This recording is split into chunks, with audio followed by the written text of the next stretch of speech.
Hello, everyone, and welcome back to the Star Wars Expanded Universe, narrated by Disney or Lucasfilm, whichever way you slice it. Legends. So today I have for you the continuing adventures of the Outlander, as I will forever now call the main character of the game, you, and friends. So this is a bit after the events of the Eternal Throne, of Valkorion, of the Dragon of Zakul. That's a really cool name, by the way. I love that. And the main story section that's got the most story chunk in it is the Jedi Under Seige thing, which is what I'm going to title this video. But there is these things called like flashpoints, which are like individual I don't know how to describe it. Like, there are levels that have important story parts in it, but it's not like I don't know. It's not like the expansions were, right? It's a little like self-contained. That's what a lot of the other stuff that I've talked about before is or was. But yeah, I don't have too much to say about it. It's we're done with the Eternal Throne with Valkorion, maybe, and how do you keep people engaged after that? I mean, I know with the Jedi Knight storyline, I was never fully engaged. I found myself getting kind of bored during a lot of parts, but I still, thoroughly enjoyed it. We got to see some old friends, which, I didn't think I would miss them so much until I saw them again. I enjoyed the story we get with Theron, though of course I never bought it for a second. I'm really bummed by what happens to the Eternal Fleet, but I guess it kind of makes sense for reasons why there are no Eternal Fleet ships in the prequels. And boy, am I happy though by the end, because somebody makes a return to, if we have to have a successor after what we just went through, he's the guy to do it. That's pretty much all I'll say there. It's relatively short in comparison to the previously of everything else. It's really short, but it's still a good time. It's still worth your time. It's still expanded universe, baby. The only expanded universe we've gotten past 2014. There was one part we got introduced to this new character who had this kind of like SJW haircut, and I got really, really scared that it was going to get kind of preachy, but it didn't, and I was surprised by that. So that was cool. I don't want to, I know there are probably people here that also watch and read the Disney canon, and that's cool. I don't want to be, I love RK Outpost. I don't want to be like an RK Outpost, though, and crap on you for loving something. Like, if you love it, then all the power to you. The expanding universe is what got me through. So here's the thing. 2019 was a really tough year for me emotionally. And then 2020 was just a crap show for everyone, right? But during those 2 years, the expanding universe is what kept my heart and my soul and my brain from collapsing, right? Because I was just not having. 1 year was personal. 1 year was like, oh my gosh, it just everything sucks around us. So I definitely needed that thing. So if Disney canon is doing that for you, or if it's just something fun you do on the side, who am I to ruin that for you? So all the power to you. But I will say. And it's not because they're black. I hate people who make that argument. The sisters from the Clone Wars Season 7. I did not care for them. Had nothing to do with them as people or them being black. And even their haircuts, which are super SJW, I didn't care. I just feared when I saw the haircuts that it would get SJW. It didn't really. It's just that they're supposed to be, strong, empowering woman, but they kind of suck. And Ahsoka's the only one that seems to know what's up, but then she trusts them, even though she should be smarter than that, and they just cause a lot of problems in the couple episodes they're in. I don't hate them like other people do. I'm not like, oh my gosh, I despise these females, it's whatever, but it's just like, here it was the biggest thing was like you could have done so much in 3 episodes. Instead, you chose to do this, something like mediocre, something right? Right. If anybody, nobody's gonna say like, oh yeah, that Mortis arc of the Clone Wars, that was but the episode with the sisters was so phenomenal. Some of the greatest storytelling we've ever seen. Like, that's not gonna happen. But with this character, trying to get back on track to Legends, I didn't know what to think of her. She seemed like really like a strong woman, but we have plenty of strong women in Star Wars, so that wasn't a big deal for me. Mara Jade, anyone? Jaina Solo, and so I wasn't having her be a strong female character didn't make me feel insecure or something. Like, it was fine. Like, that was cool. I just didn't know where they were going with it. Like, if she had started making the Outlander feel like a retard for being a guy, because of the video I watched, he was a guy, I'm like, what's that about? But they didn't do that. Instead, she actually has a really interesting backstory and made me care about her a lot, made me, empathize, relate. Obviously, I can't, like, relate on the sense that that situation has happened to me, which, when she told that story, I was like, oh. But, like, I can empathize with that. I can understand that. I can feel a connection to this character. And it doesn't matter that I'm brown and that she's black. What matters is that, as a person, I can relate. So, anyway, I was pleasantly surprised by her character. I got worried when I saw her haircut, but she's actually really cool. But yeah, that, without spoiling anything, that's, I guess, the gist. Of course, the Sith are going back to being the Sith, and they are attacking the Republic. And with events that happen during some of this stuff that I can't really spoil for you, the Eternal Alliance is not really a factor anymore, so it is the Jedi versus Sith yet again. What will happen? We gotta keep going to find out. But that is pretty much it for my non-spoiler part of this game. If you don't want spoilers, now it's time for you to skedaddle. If you don't care about spoilers, or you're a veteran of the Star Wars Expanded Universe, or at least this game, then you can come on in and join me as I, only talk about some things I wrote down about this. Traitor.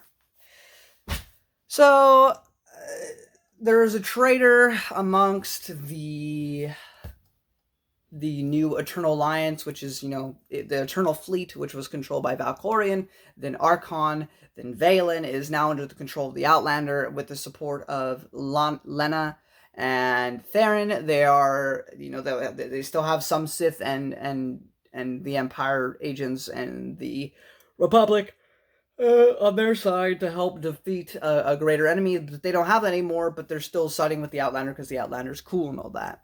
Unfortunately, there's a traitor within the midst who's doing stuff to make, conflict arise. I mean, it gets to the point where you have to choose between the Republic or the Sith Empire, and you have to make that decision. And, the one I watched, he sided with the Republic. So now, again, it is this age-old conflict back at it again with the Republic versus the Sith. I don't buy it. Theron. Before I mention this, before you go to Umbara,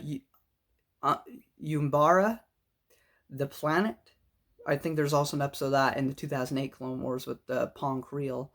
Before you would get to that part of the game, you would read a short story on the Swtor website called Trading Scars.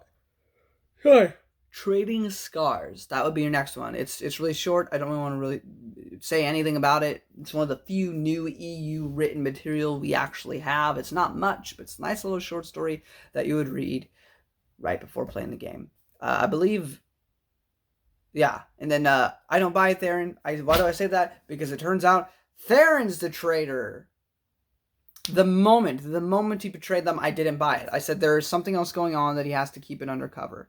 And I'm sure most people felt the way. There's no way that Theron was going to betray us, because everybody would have gotten pissed if that was actually the case. He did not betray us, obviously. That was clear as day to me. And then before you go to Copero, which is one of the Chiss planets, which is the next part of the game you would do, before you do that, you would read the short story Chasing Copero. That would be the next thing you would read. And that's the final written piece of stuff you would read for the MMO section of the expanded universe timeline. Then, after all that, there's a moment where we have a little convo with Archon, and it's just something I love about redemption stories. I mean, I never felt he was that villainous or really that much of a threat. I mean, he was, but I don't know. Valkorion was always, the biggest threat. But I love how he just, he feels so remorseful and doesn't feel like he deserves forgiveness because he doesn't. It's a very, Christ-centered, not because he's talking about Christ, but like it's a very Christ idea, like while we were still sinners, Christ died for us. Like, I think people get a lot of misconceptions with Christians, and I'm sorry if you're not a Christian here and you feel like I'm preaching. I'm not trying to be, but it's like people think like Christians think that they're better than everyone. No, that's not it.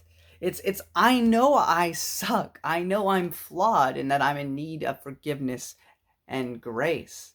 And the only difference between me and the non-believer is that they don't think they need forgiveness for anything, they make mistakes, but they're a good person at heart, and that's what matters. It's the same thing my mom tells me. It's hard for people to accept, an idea that, that we've all sinned. That sin is such a dirty word to people. But anyway, the main point is I appreciate, how sincere Archon sounds, and I love when, if they're not too despicable. Like, I don't want redemption for Palpatine. I just want him to die. But despite Vader, who did terrible, terrible things, and Archon too, there's something to be said about a redemption story where you go from this evil monster to maybe not someone you really forgive, perhaps, but like there's goodness and badness in everyone, and there are ways to bring out the worst in people and ways to bring out the best. Which, I think the best of us is all an expression of God. And I think the worst of us is simply us. I think that, whether you want to give credit or not, that without God, that would be the state that we're in, just with the worst of ourselves. But, it's a separate discussion. Main point is that conversation was really nice, and I really, really enjoyed it. And I really like Archon as a character. After that, Eternal Fleet destroyed. That sucked. You spent this whole time fighting this army in the past 2 expansions to finally have it be your own. And during one of the sections of the game, every single fleet, every single ship is just destroyed, just utterly annihilated. And so you are back on a level, because like that's like kind of what kept the Sith and the Republic kind of in. You were like this mediator in between because you had such a powerful fleet. But now that it's gone, everyone is kind of on even playing ground again. Like that's why they had to get rid of it, because of what happens later. The Outlander can just be like, "You're gonna stop right now. I have the Eternal Fleet. You better back down." Can't do that anymore. But it did feel like a loss, a really big loss, even though it wasn't a person that we lost. The bad guy motivation is pretty good. The bad guy for this section with Theron, the reason that Theron went undercover was, to infiltrate this group, obviously, because he was never going to be bad. And the guy's like, yo, you killed the Emperor, freaking Valkorion, who was literally had us in an age of prosperity. And then, yeah, you got rid of Archon and Valen, who were terrible, but you got rid of the first one in the first place that could have stopped them in the first place. You made our lives crap, and you didn't help us afterwards, and we needed it. And now, you got all this stuff going on with the Sith and the Jedi, and it's like, bro, help us out. And so he's very pissed, and he gets people who are pissed at Outlander as well, like a Sith person, and like some Kit Fisto species girl that was also upset because a lot of her people died during the Eternal War. And so they all have this vested interest in beating up, the Outlander. And so that's what ends up happening is the fleets end up being destroyed. Then we finally begin the Jedi Under Seige, like, kind of plot line. And we head to Ossus, that wonderful world that, we've read about, quite a few times now. And guess who's there? Doc's back, baby. Yes, one of your companions, if you play as a Jedi Knight in the base game, is the Doc. And the Doc is back to say hello to you, and it's so good to see a familiar face. And he's really cool. And that's all I have to say about that. Tau.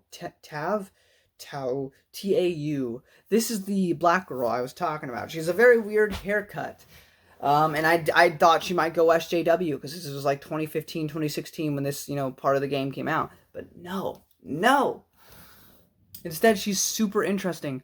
Oh my gosh, she told the Outlander a story about how she was fighting the Sith, and one Sith came in and just massacred all of her friends right in front of her before she could even, like, blink, and she found the strength within her to, like, basically, like, hit him so hard on, like, the back that he, like, instinctively dropped both of his lightsabers, and then she somehow got a hold of a grenade, shoved it in his mouth, kicked him out the freaking, like, ship that she was in, and he just exploded. And he's like, she's trying to deal with the fact that, because Nostaral wants her to become a master, but she doesn't feel worthy of that because of, the fact that she feels like a killer, and I don't know, all that stuff. Like, she could have been a very annoying or just really boring character, but instead they made it really interesting, and they didn't, like, try to shove any politics in there, and I appreciated it so much because, you know what?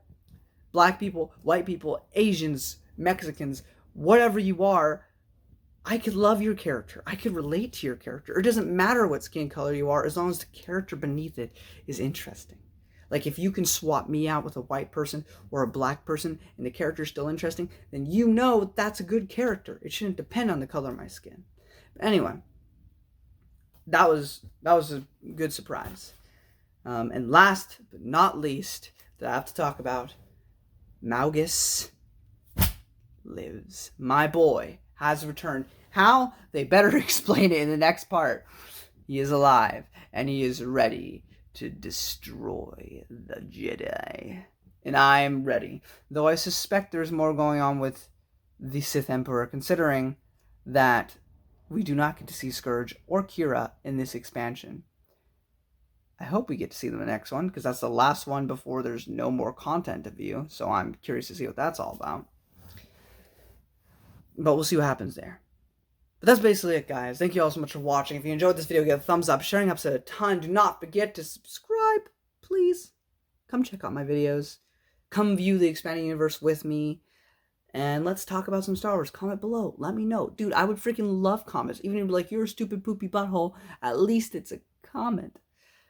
I just want interaction. It's not for the views. I know this video right here is, I'm not going to become a million subscriber guy, but I do love the expanding universe, and nobody who's my friend could give a crap about it, except for one who I bug him a bit by sending him stuff from what I read. But other than that, no one cares. So you're all I have. So please, comment below. Let me know what you think.